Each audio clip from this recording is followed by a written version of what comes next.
माता की, भारत माता की। भाई जरा पीछे से आवाज नहीं आ रही। भारत माता की। मित्रों, ये चुनाव की बेला है। आप देना चाहते हैं? बहुत बहुत धन्यवाद।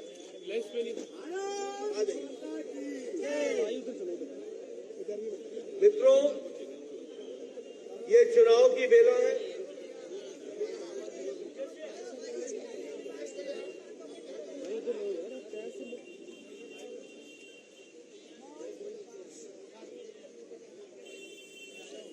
हम सब लोग यहाँ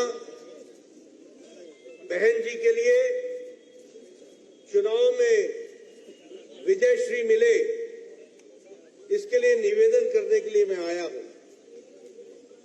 आप सब लोगों की जो देख रहा हूं, जो उत्साह देख रहा हूं, वो उत्साह इस बात को प्रमाणित करता है कि आपने बहन उषा जी को विधानसभा में भेजने का निर्णय कर लिया है।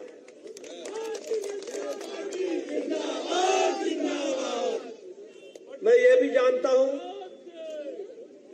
कि आप सब लोग बहन उषा जी को विधानसभा में भेजकर मऊ इलाके को ताकत प्रदान करने के लिए, आपके इलाके के विकास के लिए और उसको तरक्की कराने के लिए आप सब लोग आतुर हैं। लेकिन मैं यहां पर बहुत नौजवान लोगों को भी देख रहा हूं जिनकी उम्र शायद 2003 में 4-5 वर्ष की रही हो और आज 2023 हो। 20 साल का बीजेपी का शासन। इसलिए हो सकता है कि आपको मालूम नहीं कि मध्य प्रदेश 2003 में कैसा था,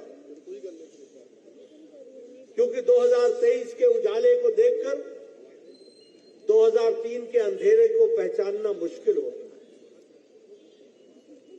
लेकिन मैं इतना जरूर कहूंगा कि अगर 2003 अमावस्या थी तो 2023 पूर्णमासी है।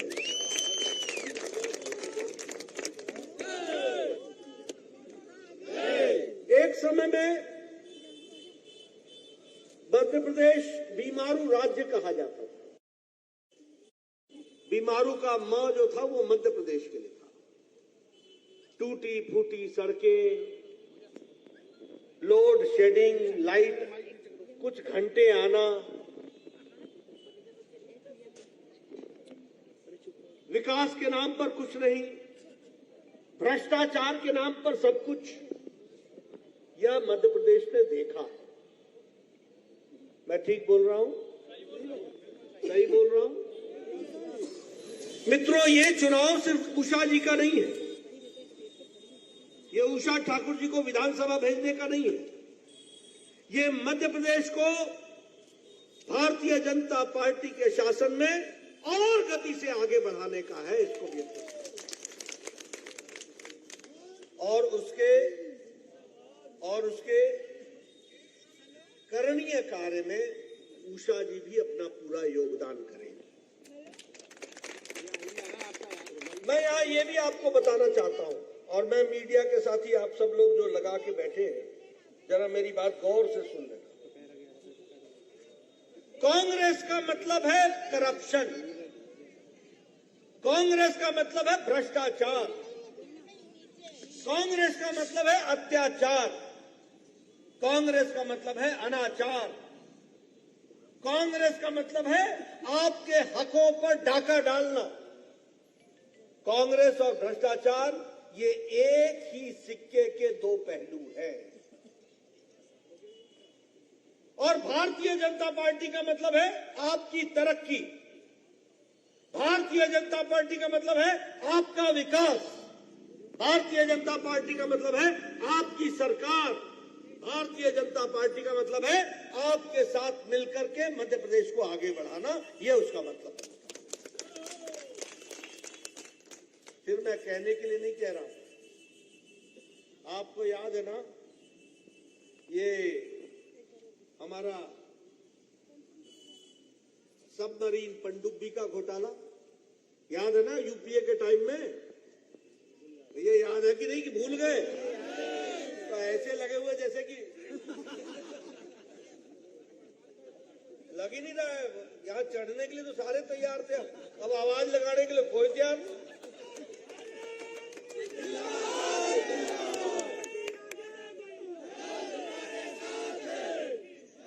मेरे साथ नहीं, उषा जी के साथ रही। आप बताइए, पनडुब्बी का घोटाला हुआ था कि नहीं हुआ था? हेलीकॉप्टर का घोटाला हुआ था कि नहीं हुआ था? कोयले का घोटाला हुआ था कि नहीं हुआ था? चावल का घोटाला हुआ था कि नहीं हुआ था?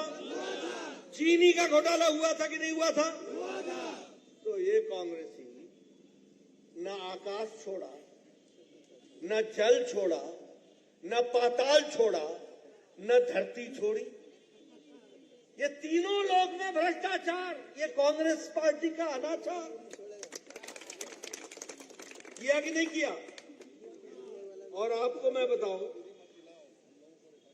मैं ये भी कहता हूं, ये लूट की सरकार रही थी कमलनाथ की 15 महीने की। रही थी कि नहीं रही थी? ये छलावे की सरकार थी, ये धोखे की सरकार थी।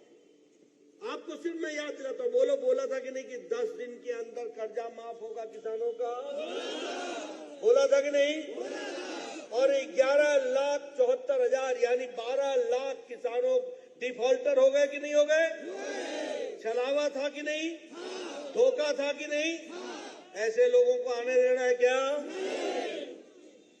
ये धोखा, ये छलावा। आप बताइए, ये इरिगेशन कॉम्प्लेक्स में भ्रष्टाचार हुआ था कि नहीं हुआ था? कितने का हुआ था? 4,000 करोड़। छोटा मोटा काम नहीं करते। आप बताइए, ये वेयर हाउस की खरीदी में घोटाला हुआ था कि नहीं हुआ था? सिंचाई परियोजना में घोटाला हुआ था कि नहीं हुआ था? कृषि यंत्र की खरीदी में घोटाला हुआ था कि नहीं हुआ था? और रेत का माफिया लोगों ने बोली लगाई थी कि नहीं लगाई थी?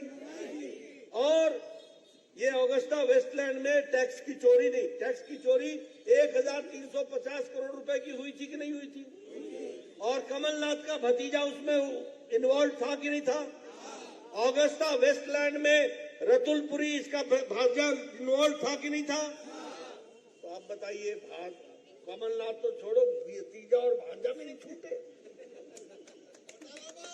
ये भ्रष्टाचार, ऐसे लोगों को रहना है क्या? रहने दोगे क्या?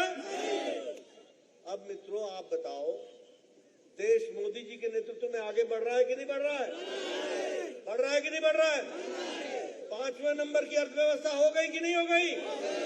2024 में मोदी जी को फिर से आप लाएंगे और 2 साल के अंदर 3रे नंबर की अर्थव्यवस्था भारत बन जाएगा।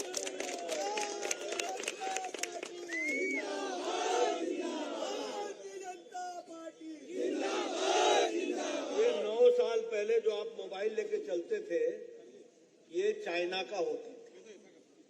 आज जो आप मोबाइल लेके चलते हो, ये भारत का है। 97% भारत का। ये इस्पात, 2रे नंबर पर हम खड़े हैं। कार की इंडस्ट्री में हम 3रे नंबर पर खड़े हैं। दवाइयों में हम 168% आगे बढ़ गए और आज दुनिया के देशों को आज भारत सबसे सस्ती और सबसे अच्छी दवा दे रहा है। पेट्रोकेमिकल्स में हम आगे बढ़ गए। तो बोलो, भारत तरक्की कर रहा है कि नहीं कर रहा है? तो ये है भारतीय जनता पार्टी। और आप बताइए, मैं आपके ध्यान में लाना चाहता हूं, शिवराज जी के राज में, बीजेपी में हमारे प्रधानमंत्री, हमारे प्रति व्यक्ति आय मध्य प्रदेश की 2003 से 2023 में 10 गुना बढ़ गई है। 10 गुना। आपका बजट जो है वो 13 गुना बढ़ गया। हमारे एससी एसटी भाइयों के लिए बजट 57 गुना बढ़ गया। आप बताइए, विकास हो रहा है कि नहीं हो रहा है? बीजेपी आपके लिए काम कर रही है कि नहीं कर रही है? लगी है कि नहीं लगी है? इसलिए मेरा आपसे निवेदन है कि आप भारतीय जनता पार्टी के प्रत्याशी उषा जी को चुनाव जिता करके हम तुम्हारे साथ हैं। जरा आवाज जोर से निकालिए, आपको वैसे हम तुम्हारे साथ हैं। बहनों ये सिर्फ बहनें ही बोलेंगी क्या हो गया भाई? हम तुम्हारे साथ हैं।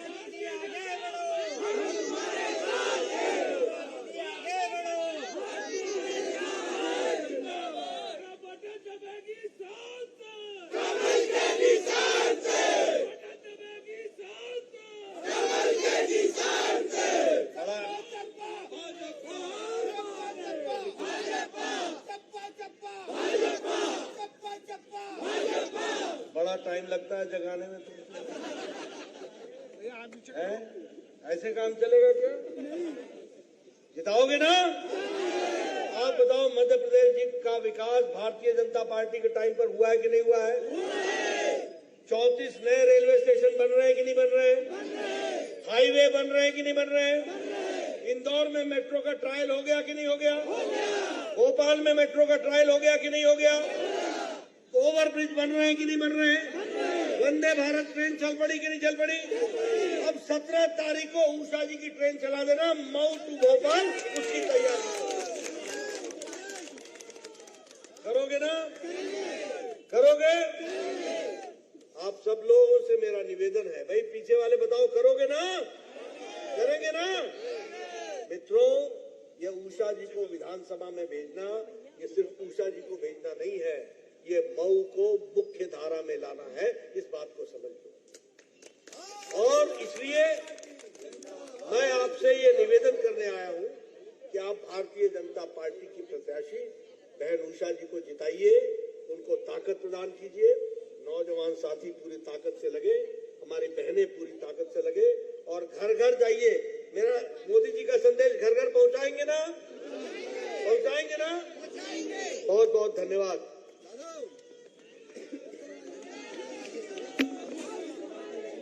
स्वागत है भाई।